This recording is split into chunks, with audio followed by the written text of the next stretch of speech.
Hi everyone, Leanne here from Jaded Blossom, and it is day one of our October 2023 release, and I have a fun card to share. So I'm using our Build a Wreath die, our Nutcrackin Christmas, those are both new, and our Gnome dies. I put that wreath together on the Build a Wreath assembly video, so check that out. I'm also using the Holiday Plaid 6-inch pad, P13 stamping pad skin tones, and then I use those two pads on the, like for some of the florals, on the wreath, but you can check out my recipe on my blog and it lists everything. So first of all, I'm starting with a piece of paper tray ink cardstock cut at 4.25 by 11, scored at 5.5 inches. And this is a little hat that I cut out of that photo play pad.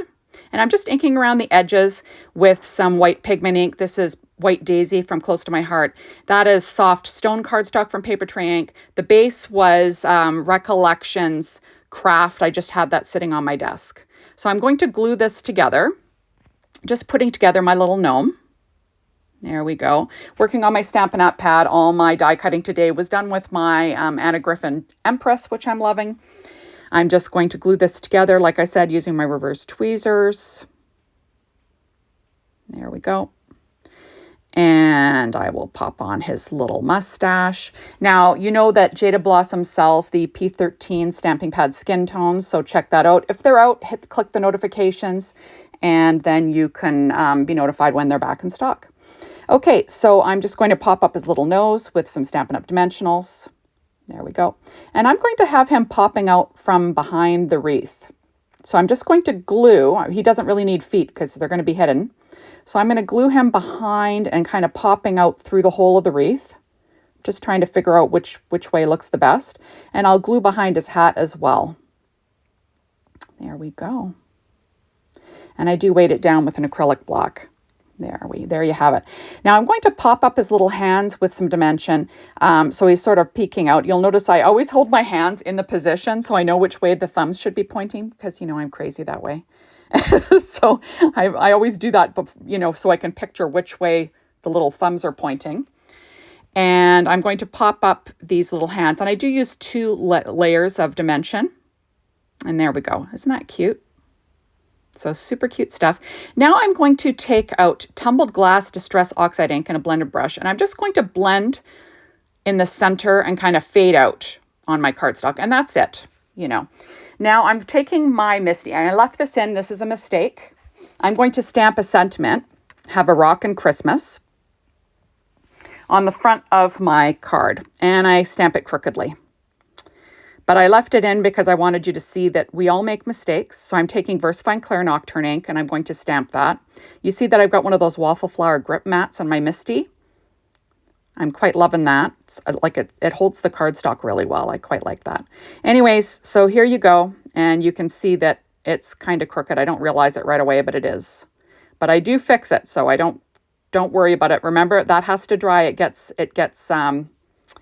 It can get smudged easily. So what I did was I re-stamped it onto some paper tray ink cardstock, and then I decided to use the outlines. So I did use the outline dies. I didn't show that at the beginning of the video. And I cut the outline out, and now you can fix it. So that's the one nice thing about these outlines too, is you can fix your boo-boos. Okay, so I decide that I'm going to stick down my little gnome first with my Barely Art glue. You can see that it didn't really stick down to the wreath on the top, so I just add a little bit more glue. And I have him sort of cocked to the side there. So the bow is kind of off to the left. And there we go. And I do weight it down with my acrylic block. Now I'm pulling out my little grid mat from Simon Says Stamp and I'm checking, and yeah, that is crooked. So I'm going to pop that up with some little dimensionals. I think these are scrapbook adhesives. I'm not sure. They just would have what I have on the desk. Use whatever you have. They come in different heights. This is a little bit of a lower height, but like I said, use whatever you have. Okay, so I'm going to now stand up and try and line this up and get it straight. There we go, because that would be a catastrophe, right, if I got both of them messed up. Okay, now I'm going to be using these little pearls, and these are called Little Things from Lucy's Cards pearls, and they're the glossy berry mix. And I'm going to add some berries to this card background just for fun. using my Studio Catty embellishment wand to pick them up and my Barely Art glue. And I'm going to have them kind of going from the upper right to the lower left. And the one on the bow, I was hiding a little glue smudge, right? That's what they're for, right? You use your embellishments to hide your boo-boos. That's what you do. So there you go. So thank you so much for stopping by. Be sure to hop on over to the Jaded Blossom blog, be inspired by the team. The Jaded Blossom store to get your hands on the Gotta Have It Now. It's amazing. Remember, the release will become available a la carte later in the week. And that is all. So thank you so much for watching, and we will see you soon in my next video. Bye, everybody.